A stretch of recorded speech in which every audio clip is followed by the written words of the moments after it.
आज मैं आपके साथ ऐसे मालपुओं की रेसिपी शेयर कर रही हूँ जो बहुत ही रसीले और फ्लफी हैं। आप देख ही सकते, रस बिल्कुल अंदर तक भरा हुआ है। चलिए इसकी रेसिपी देख लेते हैं। इसके लिए सबसे पहले मैं 2 कटोरी मैदा ले रही हूँ। अब इसमें मैं 2 बड़े चम्मच या 1/4 कटोरी किसी एक चीज़ से आप नाप लीजिए, उससे अरारोट ले रही हूँ और 1/4 कटोरी ही मैं सूजी ले रही हूँ। आप चाहें तो चम्मच से भी 2 बड़े चम्मच ले सकते हैं। इसी से मैं 1/4 कटोरी आज कंडेंस मिल्क ले रही हूँ। जी, ये मिल्क मेड जो हर जगह इजीली अवेलेबल हो जाता है। खोआ कई बार खट्टा हो जाता है पर ये आपको इजीली मिल जाता है। और 1/4 कटोरी ही मैं फ्रेश मलाई जो दूध के ऊपर होती है, फ्रेश वाली ले रही हूँ।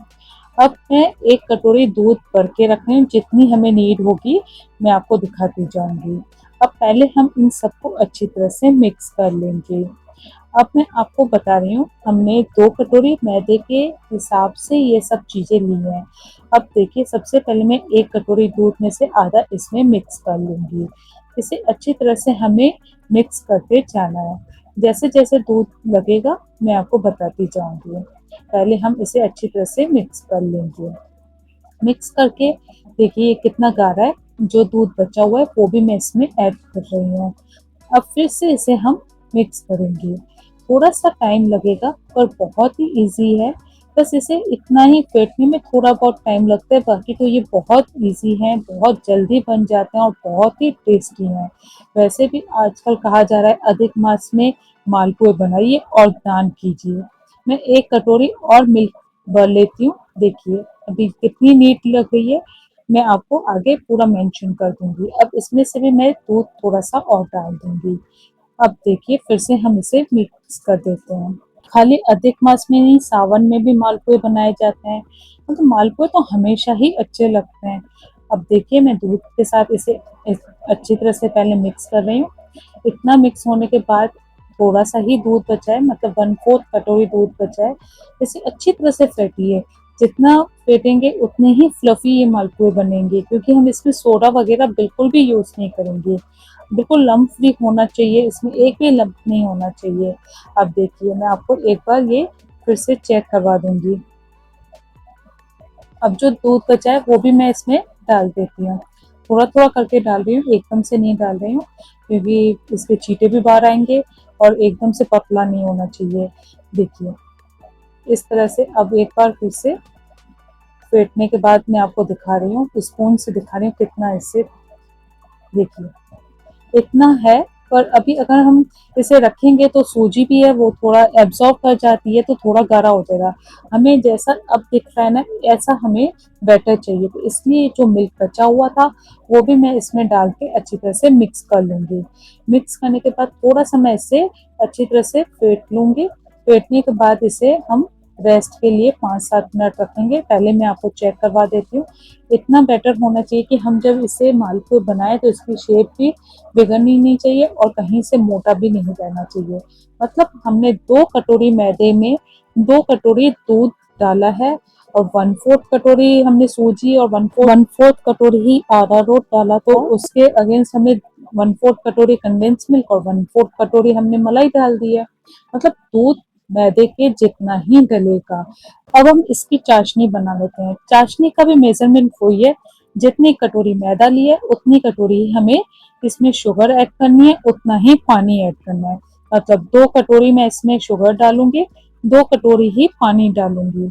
अब मैं एक पतीले में पहले शक्कर डाल रही हूँ, फिर इसमें पानी डाल दूंगी। पानी डालने के बाद मैं आपको दिखा रही हूँ, देखिए ये मैंने एक एक कटोरी दोनों डाल दिए, एक एक कटोरी और डालूंगी। पहले मैं एक कटोरी पानी और डाल देती हूँ, अब एक कटोरी शक्कर भी और डाल दूंगी, क्योंकि दोनों हमें बराबर रखने हैं। अब देखिए इन दोनों को हम फ्लेम ऑन कर देती हूँ और अच्छी तरह से मिक्स कर लेती हूँ। इसके बाद 2 ही मैं छोटी इलायची इसमें डाल दे रही हूँ। आजकल एक चीज बहुत सुनने में आ रही है कि अधिक मास में 33 मालपुए दान कीजिए तो 33 करोड़ देवी देवता राजी हो जाते हैं। अब इसमें जैसे ही एक बॉईल आएगा मैं आपको आगे दिखा रही हूँ। पहले थोड़ा सा इसे घुमा लेती हूँ, नहीं तो इसमें कई बार ये शुगर जाके नीचे बैठ जाती है और तला भी लग जाता है, इसलिए इसे अच्छी तरह से मिक्स कर लेंगे। मिक्स करने के बाद आपको मैं दिखा रही हूँ कितना हमें इसे उबालना है। इसे हमें ज़्यादा नहीं उबालना है। देखिए पहले एक उबाल आ जाए फिर मैं आपको दिखा रही हूँ। इसकी चाशनी हमें ज़्यादा गाढ़ी नहीं रखनी होती है, नहीं तो ये मालपुए अंदर तक पी नहीं पाते हैं चाशनी को, फिर वहीं से बार-बार इतने हार्ड हो जाते हैं कि उसे चबाना भी मुश्किल हो जाता है। और न ही बहुत लाइट, मतलब बहुत ज़्यादा इतनी पतली नहीं होनी चाहिए कि मालपुए डालेंगे तो बिल्कुल मीठे ही नहीं लगे और पानी-पानी लगे। चाशनी हमेशा इसलिए हम दोनों बराबर मात्रा में डालेंगे, मतलब इक्वल डालेंगे, तो चाशनी जैसे जैसे ये उबाल आ रहा है ना, ऐसे 2-3 उबाल आएंगे ना, मतलब कोई तार की चाशनी नहीं हो पर ऐसे चिपचिपी होनी चाहिए, इतनी हमें गाढ़ी करनी है। कोई तार नहीं बनानी है, तार बनाने से मालपुए टाइट हो जाते हैं। तो फ्लेम को ऑफ कर दूंगी ताकि चाशनी थोड़ी ठंडी हो जाए। एक चीज हमें ठंडी रखनी होगी क्योंकि मालपुए हमें गरम गरम तल के ही इसमें डालना है।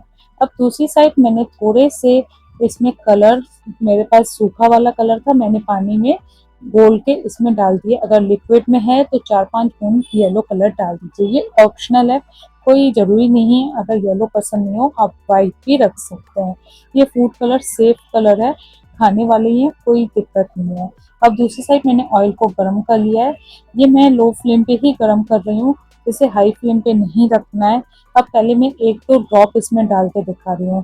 देखिए जैसे ये इस तरह से होने लगे बबल्स बबल्स, मतलब ये गर्म हो चुका है। अब मैं एक करछी से ये बैटर लेके सेंटर में डाल दूंगी। पहले देखिएगा आप, एक तो थोड़े से भी टेढ़े मेरे बन सकते हैं, पर बनाते बनाते बिल्कुल परफेक्ट गोल आगे बनने लगेंगे। अब जैसे ये गरम तेल में हमें इसे डालें तो देखिए बहुत ज़्यादा ऑयल गर्म नहीं होना चाहिए। अब छेद-छेद वाले छन्नी से हम इसे घुमाएँगे और दूसरा फ्लैट वाला लेंगे। इसे पलटने का तरीका एक बार देख लीजिए। इसे डायरेक्ट नहीं पलटिएगा, नहीं तो कढ़ाई में चिपक जाते हैं। तो फ्लैट वाले इस तरह से पलटनी होती है, उसके ऊपर इस तरह से रख के आप पलटेंगे तो मालपुए कभी भी नीचे चिपकेंगे नहीं और एकदम सेंटर में ही गिरेंगे। अब इसे दोनों साइड से हमें क्रिस्पी होने तक इस तरह से फ्राई करना है। अब मैं आपको आगे दिखाती जा रही हूँ। ये पहला मालपुआ था, एक साइड से फूला है, दूसरी साइड से थोड़ा सा पिचक गया है। मैं आपको आगे चेक करवाती जाऊंगी, मतलब तल के दिखाती जाऊंगी, देखिएगा कितने पूरी पूड़ियों की तरह ये फूलेंगे और इतने अंदर से फ्लफी होते जाएंगे। अब जब भी हम इसे निकालेंगे तो इसे डायरेक्ट नहीं निकालेंगे, इसे इस तरह से निकालेंगे और इस तरह से दबा के पूरा इसका जो ऑयल है इसे सेपरेट कर देंगे और डायरेक्ट हम इसे चाशनी में डालते जाएंगे। चाशनी अब गुनगुनी या बिल्कुल ठंडे जैसी हो गई है। अब मैं दूसरा आपको मालपुआ डाल के दिखा रही हूँ। देखिए बिल्कुल गोल बना है। अब इसे भी इस तरह से पहले पलटनी से आप देखिए छेद-छेद वाली से इस तरह से रखिए, तो एकदम से फिसल के सेंटर में ही आ जाता है और नीचे कढ़ाई में चिपकता भी नहीं है। इस तरह से आप जैसे भी मालपुए जितने भी बनाएँगे ना बिल्कुल परफेक्ट बनेंगे। अब देखिए दोनों साइड से इसे गोल्डन होने तक हमें सेकना है और निकालने का तरीका भी वही सेम रहेगा। पहले छेद-छेद वाले पे हम इसे पलट देंगे और फिर हम जो फ्लैट वाली इस तरह से जो स्पैचुला है इससे इसे दबाएंगे। मैं आपको एक बार दिखा देती हूँ। देखिए इस तरह से हम पहले उस पे डाल रखेंगे और इसे दबाएंगे ताकि ऑयल बिल्कुल सेपरेट हो जाए, हमें ऑयल इसके अंदर नहीं चाहिए। अब डायरेक्ट हम इसे चाशनी में डाल देंगे। अब देखिए मैं आपको सब मालपुए रेडी हो चुके हैं। अब लास्ट वाले मालपुए दिखा रही हूँ, चाशनी बिल्कुल खत्म हो गई है, मतलब बिल्कुल परफेक्ट बनी है। जितने मैदे से हमने मालपुए बनाए थे ना उतने में ही हमें ये पूरी चाशनी लग गई है, बस इतनी लास्ट में थोड़ी सी जाके चाशनी बची है, इतनी सी, एक मालपुए जितनी। अब मैं आपको मालपुए सर्व करके दिखा रही हूँ। इसे और हमें थोड़ा टेस्टी करने के लिए, मतलब इसे और कैसे हम सर्व करें वो मैं आपको दिखा रही हूँ। जब मालपुए हम इसे रखेंगे इसके ऊपर हम 2-3 चीज़ें और डालेंगे जिससे इसका टेस्ट और इनहेंस हो जाएगा। सबसे पहले जो हमने कंडेंस मिल्क था वो इसके ऊपर डाल दे रहे हैं क्योंकि आज मैंने रबड़ी नहीं बनाई है। अगर खोए वाले मालपुए बनाते हैं तो पहले रबड़ी बना के फिर रख देते हैं। आज मैंने कंडेंस मिल्क से ही बनाई है तो इसलिए मैं इसके ऊपर भी कंडेंस मिल्क ही डाल रही हूँ, ये भी रबड़ी जैसा ही लगता है। अब दूसरी साइड मैंने बादाम और काजू को कट करके रखा था, पिस्ते को वो इसके ऊपर ड्राई फ्रूट डाल दूंगी। ये भी बहुत टेस्टी लगता है, इससे बहुत ही अच्छा क्रंच आता है। मालपुए बिल्कुल रेडी हो चुके हैं। आपको मैं एक तोड़ के दिखा रही हूँ, देखिए कितने रसीले हैं, कितने अंदर तक इनके रस भर चुका है, कितने फ्लफी हैं। एक बार आप इन मालपुओं को इसी मेजरमेंट के साथ इसी तरीके से आप बना के देखिएगा ना, बिल्कुल इसी तरह से आपके मालपुए भी रसीले बनेंगे। रेसिपी पसंद आई हो तो एक बार जरूर ट्राई कीजिए और चैनल को सब्सक्राइब कीजिए।